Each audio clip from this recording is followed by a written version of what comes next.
So, ang topic po natin or pag-uusapan po natin sa umagang ito is about worship. So, ang aking title po ay A Moment of Worship. So, sino po ang nakakaalam ng ibig sabihin ng worship? Pastora, ito po yung ginawa po natin kanina. Pagkatapos po ng mabilis na kanta, yung sumunod po ay worship. Kasi mabagal. Tama? Pastora, yung worship po yan po yung kinakanta natin at pag medyo naiiyak na po yung isang mata ko. Yan, worship, di ba? Hindi ka naman pwedeng praise ang pinapakinggan mo. Yung pabilis na kanta tapos umiiyak ka. Pwede din. Pero bibigyan ko po kayo ng pinaka meaning ng worship pagdating po sa akin. Okay? So, next slide po. Ang ating tema po, ang ating text po sa umagang ito ay John chapter 4, verse 23 to 24. Ang sabi dito, but an hour is coming. But an hour is coming, and now is, when the true worshipers will worship the Father. Sabi niya kailan? But an hour is coming, and now is, when the true worshipers will worship the Father. Ang tanong, kailan mo daw sasambahin ang ating Panginoon? Mamaya? Bukas? Now. Ibig sabihin, this moment. Hindi mamaya, kundi ngayon. Okay? And sabi pa niya, and now is when the true worshipers will worship the Father and in spirit and in truth.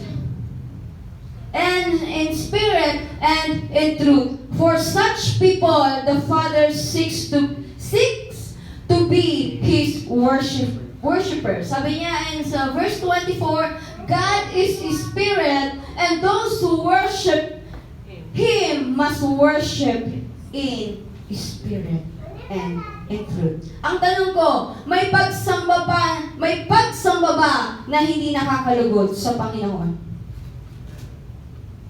Meron, kapatid. Hindi po lahat ng pagsamba na ginagawa natin ay nagdadirect po agad sa ating Ama. Malalaman po natin yan mamaya. Next slide. Ito po ang meaning ng worship. Worship, when we give our deepest affections and highest praise to something or to someone. Ibig sabihin, malalim na affection. Di ba kunwari, pag may gusto ka sa isang tao, hindi mo naman yan bibilihan agad ng bulaklak kung wala ka pa namang malalim na nararamdaman sa kanya. Tama? Bakit kita ibibilihan ng bulaklak? Di ba? Bakit kita ibibilihan ng isang bagay na dapat binili ko na lang sa sarili ko para hindi sayang yung pera? Pero hindi lang sa pera ang pinag-uusapan natin. Deepest affection. Ibig sabihin, yung pinaka nararamdaman mo doon sa isang tao. Ano yung pwede mong gawin sa kanya? Ano yung pwede mong i-alay sa kanya? Ano yung hanggang saan ka pwedeng magbigay sa kanya? Hindi ka pwedeng nag-e-effort sa isang tao nang wala kang malalim na relasyon. Hindi mo pwedeng gagastusan kita, dadalhin kita sa Boracay, pero hindi naman kita kilala. Pero hindi naman tayo close. Depende, pag nanalo ka sa raffle, pwede.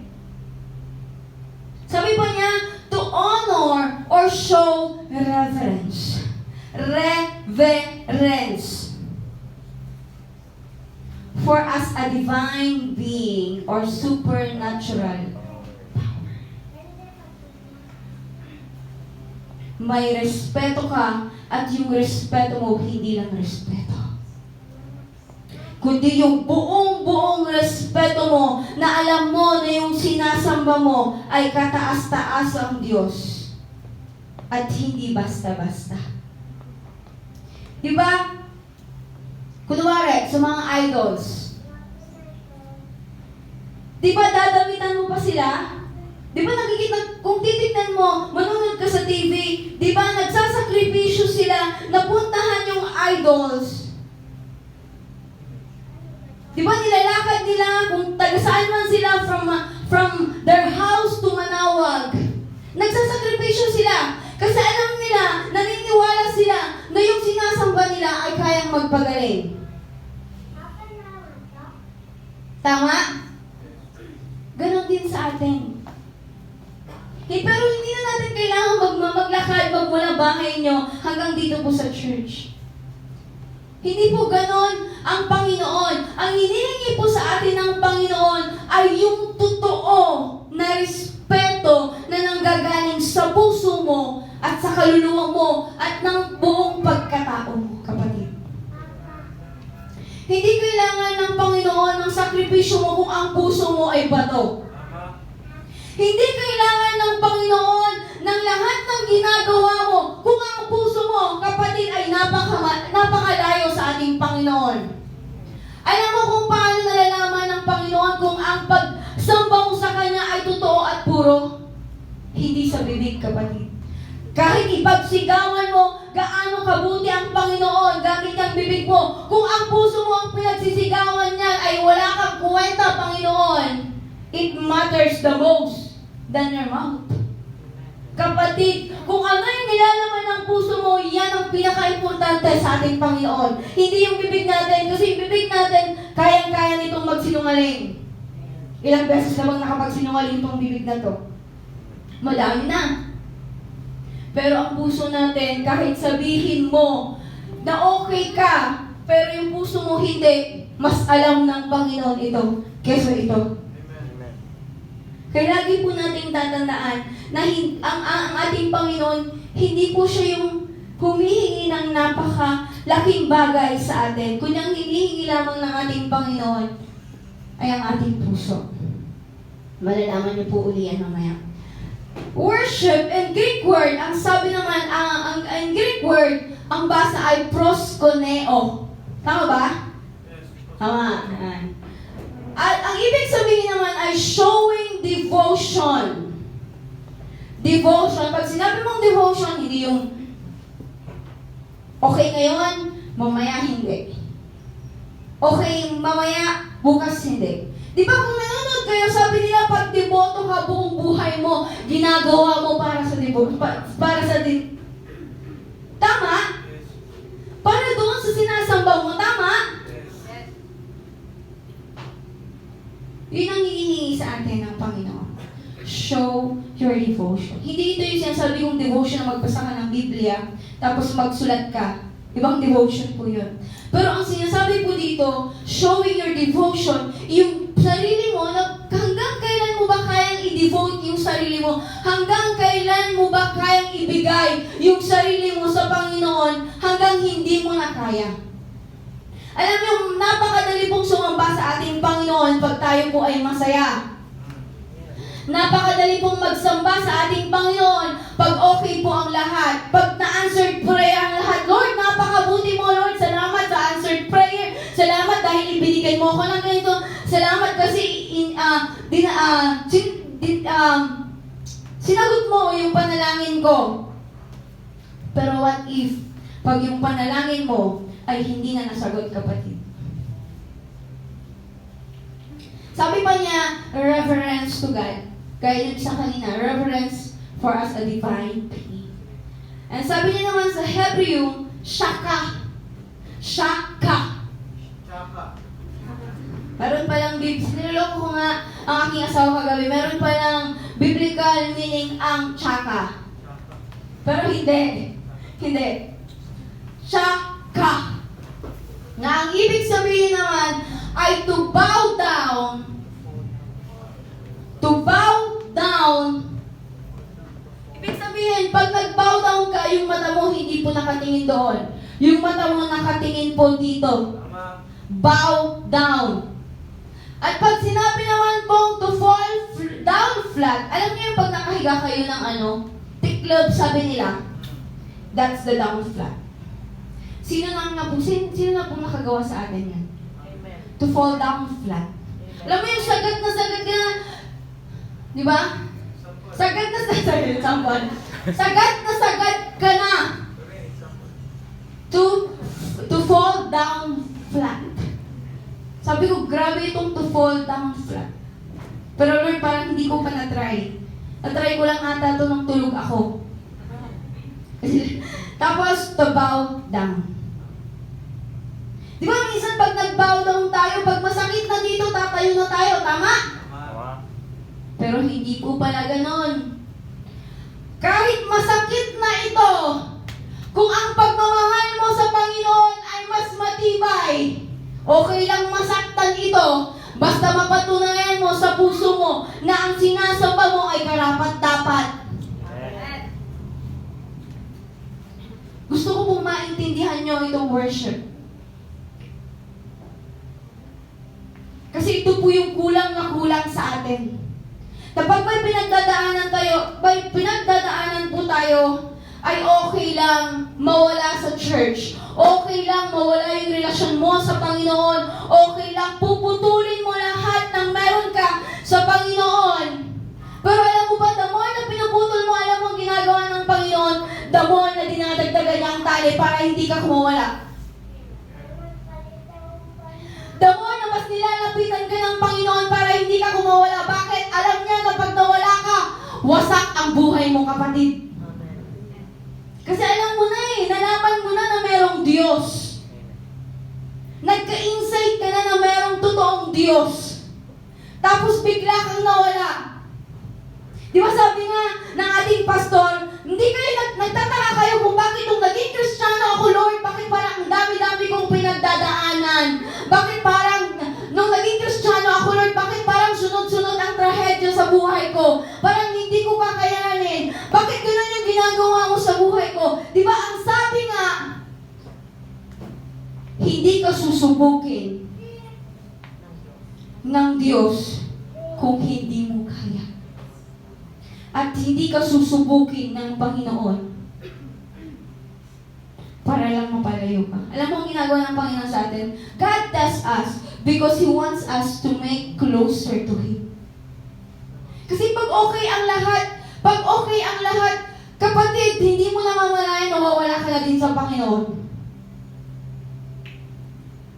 Pero hindi mo alam, the more na may pinagdadaanan ka, na akala mo mas lumalayo ka sa Panginoon, mas napapalapit ka pa pala sa Panginoon. Hallelujah. The next. Sabi sa akin, nag-usap kami. Hindi. Sabi ni Pastor Vlad, sabi niya, worship is the only thing you can give to God that God first has not given to you. Litin ko medyo malalim Worship is the only thing you can give to God that God first has not given to you. Everything that you give to God, God first gave to you. Lahat ng meron ka, kapatid, lahat ng na sinusuot mo, lahat, even the life that you have, even yung hangin na hinihingi mo, ay ibinigay yan sa'yo ng Panginoon. Pero alam mo ba, kapatid, meron palang isang hindi ibinigay meron palang isang hindi ibinigay sa atin ng Panginoon na gustong-gusto sa atin ng Panginoon. Alam niyo kung ano yan? Worship. Kaya nga, sabi ko nga kay Pastor Sai, nag-uusap kami, ngayon ko lang na-realize, na yung boses pala natin, yung worship pala natin, akala mo pala parehas. Pero pag pinapakinggan niya ng Panginoon, napaka-authentic pala at walang kapares para sa kanya. So pag hindi mo in-open yung mouth mo na magsamba sa ating Panginoon, hanapin ka ng Panginoon, ay teka, wala dito si Rhea. Hindi ata kumakanta. Tama? Kasi yung boses mo unique, kapatid. Kahit ang libo-libo tayong kumakanta, alam ng Diyos kung kanino boses yung pinapakinggan niya. Amen.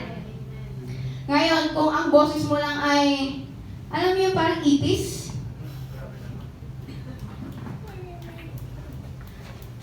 Kasi if you truly know who God is, hindi ka mag-worship sa Kanya. Yes, mag-worship. Hallelujah. Hindi ka mag-worship ng ganun, kapatid. Kundi sasabihin mo, yes, Lord! Hallelujah! Bakit? Kasi alam mo sa puso mo na pinagsisigawan mo kung sino yung sinasamba mo. And then sabi pa niya, worship is the only thing that God did not give you that you can give to Him. That's why it is so precious. That's why it is so powerful.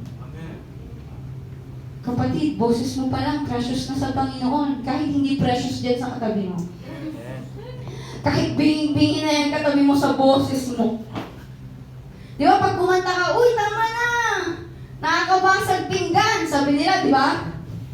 Pero hindi pala. Kasi pag kumakanta ka para sa Panginoon, it is so precious to Him. Na alam mo ba na pinagmamalaki ng Panginoon siguro sa mga anghel. Uy, halika. Anak ko to, kumakanta ko, sinasamba ako. Kilala mo ba yan? Yan, si Sandalan. Alam mo ba yung boses niya, napakaganda. Kasi ang sarap. Ako na yung nagsasabi niyo sa inyo. Kung hindi man na-appreciate yung boses niyo dito sa mundo, it's fine. It's okay. Kasi kahit yung boses mo ay baling at wala sa tono, pag kinantahan mo ang Panginoon, ang tinig ng Panginoon ay napaka-perfect.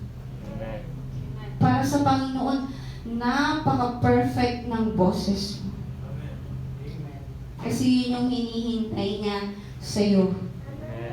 Kasi yun yung isang bagay na hindi niya ibinigay para meron kang ibigay sa Kanya. Kaya ako na-amaze ako. Sabi ko, Lord, grabe ka. Ibinigay mo lahat, oo no.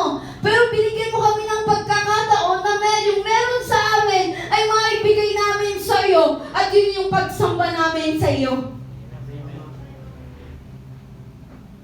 Diba? Pero minsan kasi ang nangyayari. Ang nangyayari minsan, alam mo yung parang, nak, sambahin mo naman ako eh. Kasi yung boses mo, gustong-gusto kong marinig. Nak, kantahan mo nga ako. Nak, gusto ko kasi marinig yung kahit glimpse lang ng boses mo. Pero minsan madamot tayo eh. Kasi nga, medyo hindi po maganda yung boses ko.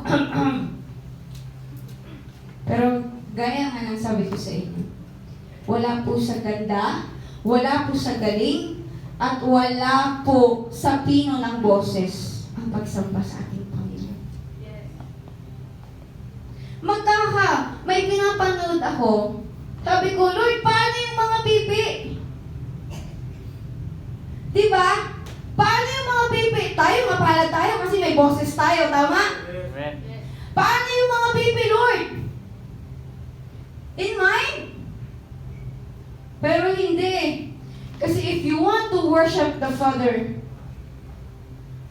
gagawa ka ng paraan kahit wala ng paraan ng mundo. I saw him. Alam niyo kung ano ginagawa niya? Sign language. Umiiyak. Nakikipag-usap sa Lord. Sign language. Hindi ko maintindihan kasi hindi ko naman alam ang sign language. Pero nagulat ako, Lord, kung ang puso pala namin ay gustong-gustong sumamba sa'yo, walang makakaharang sa amin na kahit ano, masamba ka lamang namin. Amen. Sa Kanya bibig ang nawala. Sa atin walang nawala. Amen. Kundi binigyan pa tayo. Tama? Amen. Hallelujah. Next slide. Remember, when we worship God, we do so in response to who He is. Ito ang isa.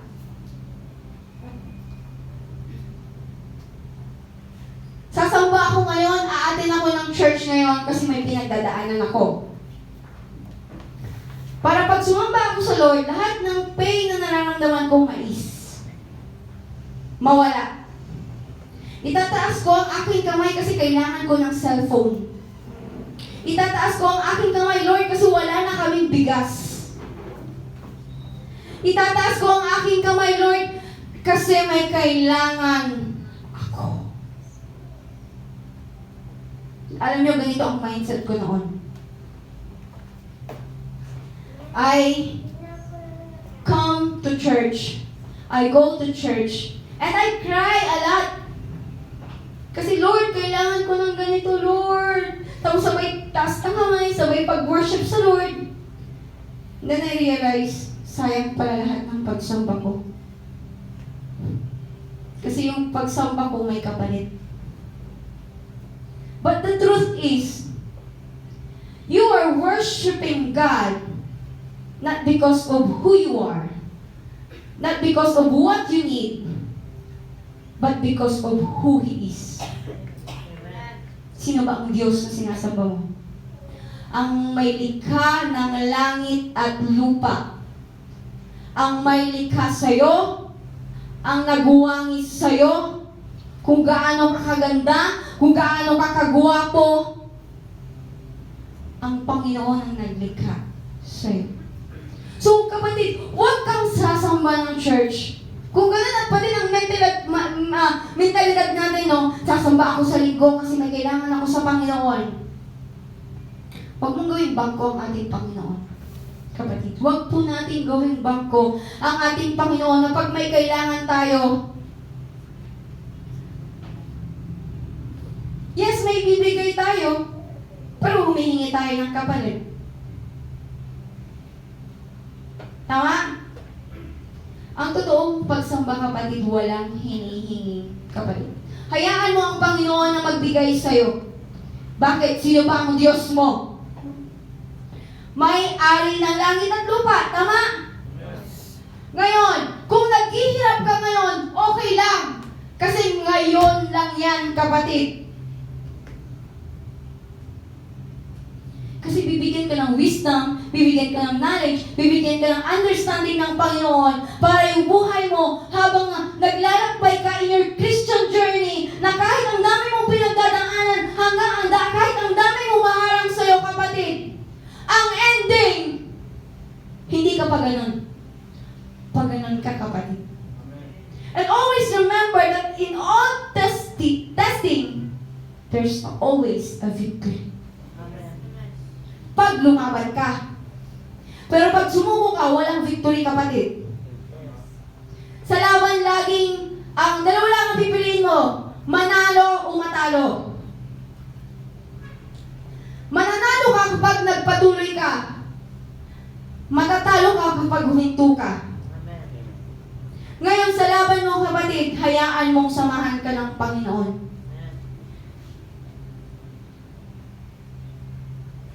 At lagi po natin tatandaan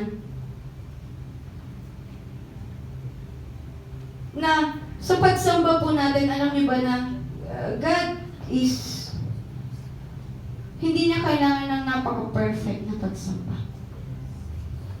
Hindi po niya kailangan ng perfect yung bang, hindi Lord, kailangan perfect kasi perfect ka eh.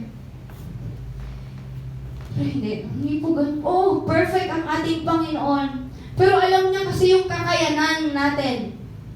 Kaya ang hinihingi ng ating Panginoon, kung ano yung meron kayo, yung ibigay mo. At sa pagsamba po, ito yung pinaka-great.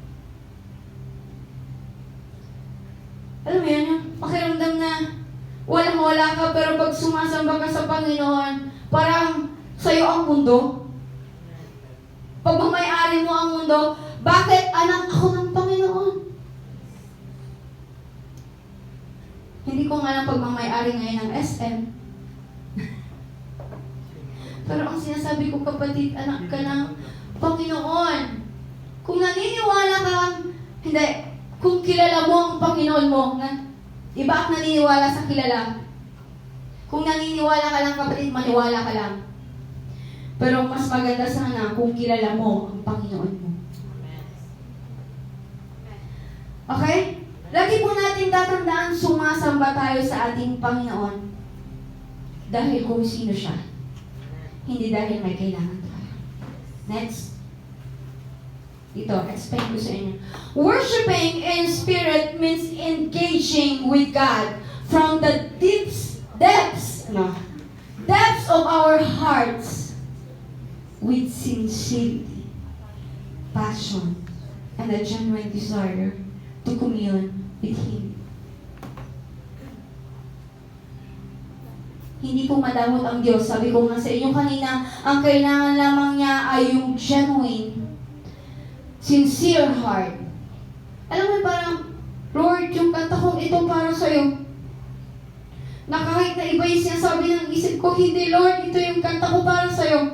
Ito yung pagsamba ko para sa'yo. Lord, na kahit may pinagdadaanan ako, ito yung pagsamba ko para sa'yo, Panginoon. Dahil alam ko, oh God, na Lord, yung pinaka-nilalaman ng puso ko, ito yung lalabas sa bibig ko.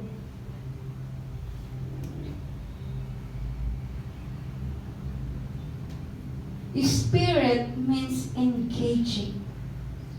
Nakikipag-engage yung espiritu mo sa Panginoon. Nakikipag-usap yung espiritu mo sa Panginoon. Na para bang yung paligid mo, iba yung sinasabi, pero yung puso mo, iba din ang sinasabi. Kasi ang gusto mo lang naman ay sambahin ang ating Panginoon. Worshipping in truth involves aligning our worship. Ito yung totoo, kapatid. Worshipping in truth involves aligning our worship with the revealed truth of God's Word. Acknowledging His character and His will as we approach Him. Truth. May pinagdadaanan ka. Truth, may pinagdadaanan ka. Pero kahit yun yung truth na may pinagdadaanan ka, pero ang truth din, ang sabi ng Panginoon, dadaanan mo lang, sasamahan kita, at hindi kita iiwan. That's good. Anong gagawin mo ngayon dahil nalaman mo, yung truth na nagsasuffer ka, pero yung truth din na may word of God ka, anong gagawin mo? Anong pipiliin mo? Dahil alam mo ang truth, ngayon doon ka din sa truth. Ano yung truth? Aligning your worship with revealed truth of God's Word. Alam mo, mas nakikilala ka ng Panginoon pag may pinagdadaanan ka. Mas nakikita niya kung sino ka talaga sa pagsamba niya sa'yo.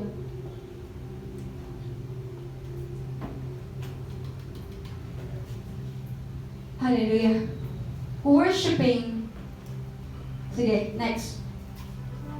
Our spirit is the core of who we are. It is the center of our volition and our emotion. We also know that God is a spiritual being. Hindi naman natin kasi nakikita ang ating Panginoon. At hindi po natin pwedeng makita ang ating Panginoon. Baka po tayo ay malusaw sa kanyang kaninningan. To worship and in spirit, then, is to do something that is beyond the physical. That is beyond the physical. That is beyond the physical. Beyond the physical. Kapatid, yung hindi na kayang gawin ng physical mo, pero kayang gawin ng espiritu mo para lang masamba mo ang ating Panginoon. Amen. That's perfect. Kasi sabi niya, God is looking for a true worshiper that worship Him in spirit and in truth. Hindi siya naghahanap ng mayaman, hindi siya naghahanap ng perfect na tao, hindi siya naghahanap ng artista. Kasi kung naghahanap po ang ating Panginoon, wala po tayong lahat dito ngayon. O di kaya baka nag-artista na po tayong lahat ngayon. But God said, I am looking for a true, totoong sumasamba sa akin, sa espiritu at sa katotohanan. We do not worship by simply bowing our knees. We worship through a heart posture. Your worship, your heart matters. In your worship, your heart matters, kapatid. Kahit na wala nang masabi to sa pagsamba mo sa ating Panginoon, okay lang. Kung ito madaming sinasabi sa Panginoon. Alam mo kung bakit? Kasi alam ng Panginoon kung ano ang pinaka-nilalaman po ng ating puso. And our worship is in line with the worship going on in heaven. Eto bakit ko nasabi kanina na kung sasamba ka na din lang, siguraduhin mong tama na ang puso mo. Kasi ganito po yan. Pwedeng yung pagsamba mo ay umaakyat, pero baka hinaharangan na, kaya nagbabounce back. Kaya imbis na diretsyo sa Panginoon, bumabalik sa lupa. Bakit? Kasi hindi nga po tama yung puso. Kaya always make sure na pag sumasamba po tayo sa ating Panginoon, ay lagi pong tama ang ating puso. Kasi puso po, ang ating puso po, ang pinaka-sentro ng ating pagsamba sa ating Panginoon.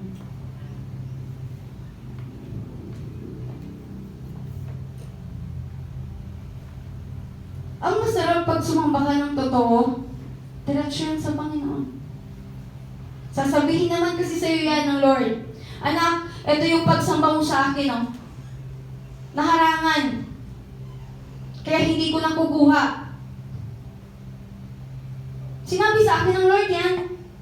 Kasi sa iba nga yung motibo ko dati. Pag sumasamba ako sa Lord. Anak, ito lang Ito lang. Yung pagsamba mo hanggang dito lang. Hindi kita naririnig. Sabi ko, Lord, sayang lahat ng pagsamba ko. Hindi ko na ginawa ng tama.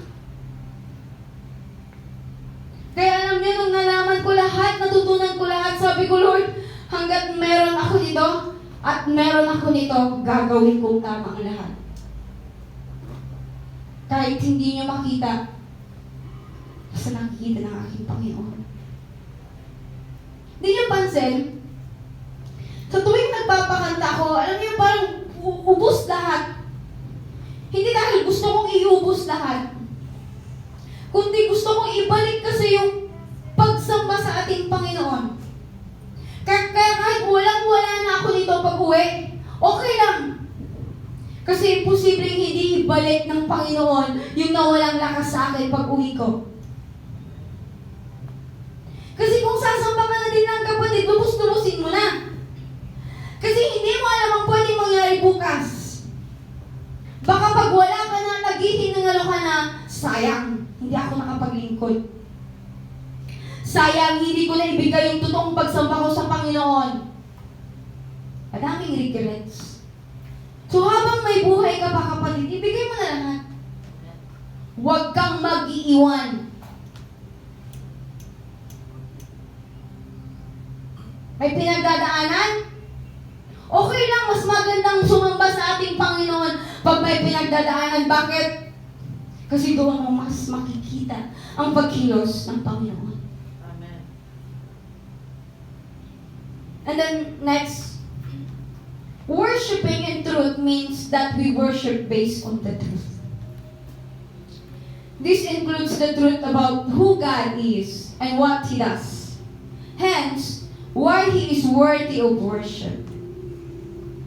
It is also includes the truth about our circumstances. We worship God even when we experience heartaches. Ba? Hirap kayong sumamba sa Lord na may pinagdadaanan. Oh, great! Diba? Totoo! I experienced that. But God is good. Hallelujah. When we worship Him, we do not forget about our hurt. When we worship Him, we do not forget about our hurt, but we worship even in the truth of our hurt. Yes, oo, nasasaktan ka kapatid. Oo, may pinagdadaanan ka kapatid. But we also worship in joyful circumstances. Truth itself can be a means of worship. We worship God when we declare His truth.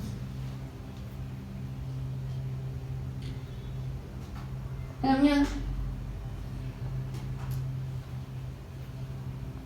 hindi po mahalaga sa Panginoon kung ang pagsamba mo ay nakatayo. Hindi po mahalaga sa Panginoon kung ikaw po ay nakaupo. Kung ikaw po ay walang boses. Kung ikaw po ay perfect o hindi. Ang mahalaga po sa Panginoon ay yung pusong uhaw na uhaw para sa Kanya. And this is the last. And I will end. And Job 1:20. Then Job arose. Si Job. Kilala niyo si Job? May nagbebenta po ng ice cream sa bus. Si Job in the Bible. Kilala niyo si Job? Namatay ang anak. Kinuha ang kayamanan. Kinuha ang karirian. At ang naiwan ay ang kanyang asawa na hindi pa niya naging kakampi. Kundi siya pa ang nagsabi na ipagkanuno mo yung Diyos mo. Iwanan siya ng kasama, pero ang kasama niya ay hindi po nakatulog sa kanya. Pero ito po ang response niya sa ating Panginoon. Then Job arose and tore his robe and shaved his head. And he fell to the ground and worshiped. He fell to the ground. Hindi ko alam kung paano siya na-fell. Hindi ko alam kung paano siya nag-bow down. Pero isang ginawa niya. Sumamba. At nung sumamba, sabi niya nga, naked I came, then naked I come back. Dinala mo ako sa lupa, Panginoon, na hubad-hubad. Wala akong pagmamayari. Eh di, babalik ako sa iyo, wala din. Grabe yung mindset, tama? At wala siyang ibang ginawa, kundi ang sumamba. And then in Acts 16:25-26. But about midnight, kilala niyo si Paul and Silas? Na nakulong dahil lang sa pagbabahagi nila ng magandang balita. O ngayon, mag-share na nga lang tayo ng gospel, hiyang-hiya pa tayo. Tama? Pero sila, hinaharangan na po lahat-lahat. Pinipigilan na't lahat-lahat. Sinasaktan na't lahat-lahat. Ikinulong pa. Pero wala po silang sinabi sa Panginoon na, Ama, bakit mo po kami hinayaang ganito? Kundi ang ginawa nila, about midnight, Paul and Silas were praying and singing hymns of praise. They are singing hymns of praise. Wala din po silang ginawa sa loob ng kulungan kundi ang sumamba sa ating Panginoon. Akalain mo yun, sinong matinong pag-iisip na nasa kulungan na, pero ang sinasabi, Lord, kay buti mo, pupurihin ka. Diba? Sino pong matino na mag-iisip ng gano'n, pero ang sinisigaw nila, Ama, napakabuti mo! Tunay nga na ikaw ang Diyos. Hindi ko alam kung ano sinasabi nila. Pero they are singing hymns of praise. Ibig sabihin, itinataas nila ang pangalan ng ating Panginoon. And the prisoners were listening to them, and suddenly there came a great earthquake, so that the foundation of the prison house were shaken, and immediately all the doors were opened, and everyone's changed. were and fasted. So, lagi po nating tatandaan sa lahat po ng ating pinagdadaanan, huwag po tayong tumakbo patalikod sa Panginoon. Takbo po tayo sa pagsamba sa ating Panginoon. Dahil lahat po ng chain na nakadikit sa ating katawan, lahat ng hurt, lahat ng painful experiences, lahat ng pinagdadaanan natin, lahat ng hirap na meron tayo, it will fall. Hindi ko alam kung ano po yung nakakapit sa atin sa umagang ito. Hindi ko po alam kung hanggang saan ka nagtitiis para lang ipaglaban mo yung pagmamahal mo sa ating Panginoon. Hindi ko po alam kung hanggang kailan ka nagtsatsaga na umattend sa ating Sunday service. Kasi dumarating ka na sa puntong ayaw mo na kasi parang walang nangyayari sa buhay mo.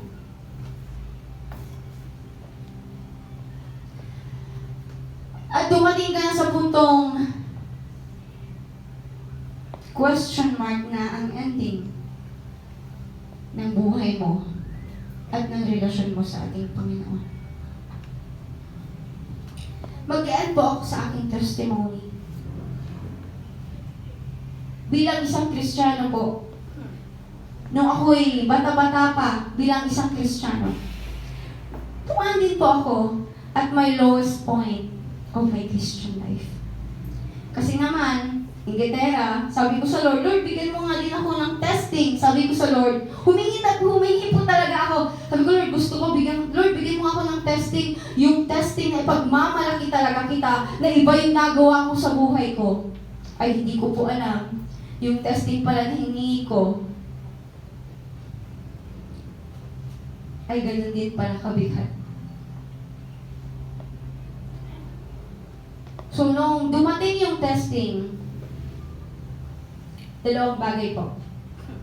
Iyak ako kasi grabe ang Lord eh. Bata-bata pa sa pagiging Kristiyano, I think 4 or 5 years, pinapili po ako ng aking magulang. Church o pamilya.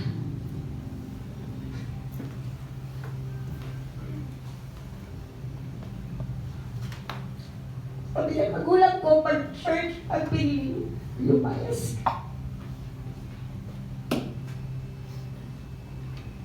I choose church. Ganun ko po kamahal ang ating Panginoon. Pero hindi po ako lumayas sa kagustuhan ko lang. I always ask God, Lord, ano yung susunod na hakbang ko? Kasi Lord, kung ako lang ang masusunod, layas talaga ako, ipaglalaban ko yung relasyon ko sa'yo. Nasabi ng Lord, sige na, layas ka. I have my word, huwag niyo mo akong gagayahin. Kasi meron pa akong conversation sa Lord. So meron kami communication ng Lord. Through His word, Sige na, ito yung word. Ito yung word na, ito yung gawin mo. Then I go. Lumayas po ako. Because God knows how I love Him. Even my life, sabi ko nga sa Panginoon, I will give it just to prove that I love you. Ganun ko po kamahal ng Panginoon. Kaya pagdating po ng araw ng linggo, hindi po pwedeng, kahit imbitahan mo ako sa lahat, I will not attend. Sunday is for Jesus. Pinaglaban ko na noon, bakit ko hihinto ngayon? Kung pinaglaban ko noon, mas ipaglalaban ko ngayon. Nung pinili ko ang church, lumayas ako. Hallelujah! Alam niyo, napakabuti ng Panginoon. Kasi doon sa 3 months, hindi niya ako hinayaan. But, alam niyo yun, I always pray to God. Alam niyo, ang iba, isa lang pinapakinggan ko. Habang may pinagdadaanan ako. The song, How Great. Sabi ko, Lord, may pinagdadaanan na ako lahat. Ang kanta ko pa din, How Great. How great is our God. Akalain mo, may pinagdadaanan ka pa tapos sasabihin mo, how great is our God. Pinaglaban lang naman kita, Lord, pero bakit ganito? Pwede ka lang ang aking bibig. Pero hindi, kapatid. Ang sabi ko sa Panginoon, yes, you are great in my life. You are great in my life. After 3 weeks, pinuntahan ako ng tatay ko doon sa inaatinan kong church. Akala ko, sabi sa akin ng Lord that time, anak, ito na yung hinihingi mo. Ito na yung pinaka-inaasam mo na answered prayer. Na lahat ng pinagdaanan mo, anak, matatapos ngayong araw. Pinunta naman ng tatay ko, inuwi kami sa bahay. Inuwi ako pala sa bahay. Ganyan, ganito, nag-uusap kami. Hindi, sabi ko dito ako, ito yung church ko, ito yung paglalaban ko. Hindi naman kami nagkaintindihan. Sabi ko sa Lord, Lord, akala ko ba matatapos? But God, you know what? Pag sinabi ng Diyos, hindi mangyayari. That day, bago matapos ang gabi, hindi pa natatapos ang hapon. Sabi ng tatay ko, pumasok siya sa kwarto, anak, kung yan ang gusto mo, susuportahan kita. Alam mo lahat ng paghihirap ko, ay binalik ko sa Panginoon gamit ang aking pagsamba. Ibinalik din ko sa akin ng Panginoon. At ngayon kasama ko sila. Wala sila dito ngayon. Wala dito ang magulang ko ngayon. But God is so good. Kasi sa lahat ng paghihirap mo, kapatid, pag binabalik mo sa Kanya ng totoo, lalong-lalo na yung pagsamba mo, hallelujah, ibabalik din niya sa'yo ng higit pa. Yung higit pa na hindi mo nararanasan. Sabi ko nung nangyari, Lord, tuwang-tuwa yung puso ko. Sabi ko, Lord, napakadakila mo. Totoo nga yung kantang how great. Pero ngayon, nabago na. Hindi na po how great ang aking kanta sa aking Panginoon. Kundi ito na ang aking kanta. I-flash mo nga yung kanta. Sabi sa kanta, you are the love of my life. You are the hope that I cling to. You mean more than this world to be. I wouldn't trade you for silver or gold. Sabi ko sa Lord, I wouldn't trade you kahit ano pa yan. Hindi ka na ipagpapalit sa mga putsyong-putsyong meron sa mundo. Kasi alam ko yung Diyos ko. Kaya nga sabi ko sa Panginoon, naging Kristiyano na din lang ako. Tatapusin ko, nagiging Kristiyano ako. Come on, if you want to stand up, or if you want to kneel, we will sing this. Habang sinasabi natin sa Panginoon, na Ama, you are my everything. Hindi kita ipagpapalit, ano man ang mangyari. May daanan man ako, mahirapan man ako, pahirapan man ako ng mundo, iwan man ako ng mundo, I wouldn't trade you. Hindi kita ipagpapalit. Kasi mas alam ko, Panginoon, yung pakiramdam ng nasa presensya mo. Yung pakiramdam na mas sinasamba kita. Kahit walang-wala ako, mas alam ko yung pakiramdam kasi meron akong ikaw.